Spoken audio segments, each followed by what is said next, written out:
Suverenisti su uvjereni, sada je njihovo vrijeme. Hrvatski suverenisti nude jednu vjerodostojnu, autentičnu politiku koja će sutra, siguran sam, sa koalicijskim partnerima ponuditi novu hrvatsku vladu, novog hrvatskog mandatara.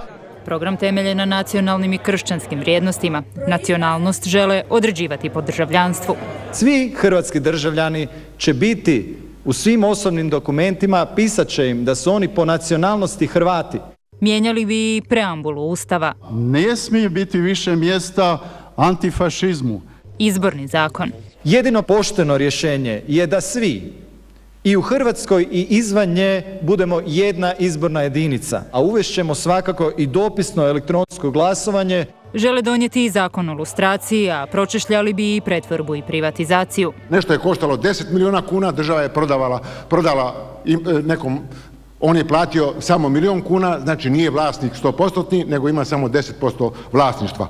U kulturi bi financirali samo projekte u skladu s nacionalnim identitetom i kršćanskim vrijednostima. Dosta mu je lijevo-liberalnog cirkusa koji vladajući podržavaju u Europskoj prijestolnici kulture Rijeci. Dosta mu je kad su se svi digli na noge zbog spaljivanja krnje u Imotskome. Pod svaku cijenu žele nepropusnu granicu, borit će se protiv uvođenja eura. Po ovom pitanju vodit će se i referendumska bitka. Koje će sve stranke ujediniti snage uoči izbora, još se pregovara. Središnja osoba toga okupljanja je naravno gospodin Škoro. Da je vladajućima postao prijetnja, Škoro, kaže, osjeća i zbog rastućeg pritiska na sebe.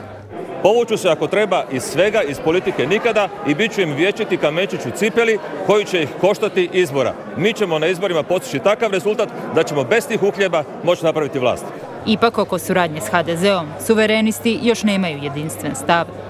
Naravno da ne. Nema SDSS-a, nema SDP-a i nema HNS-a. HDZ znači može? Ovisi tko će biti u HDZ-u. Ako imate toliko zastupnika da možete nešto mijenjati, pa valjda smo zato u politici da mijenjamo stvari, a ne samo da sjedimo u Hrvatskom saboru i dižemo ruke. Dakle, očekujete 25-26 mjesta? Pa najmanje, da. Suverenisti će nakon Zagreba program predstaviti i u svim drugim većim hrvatskim gradovima.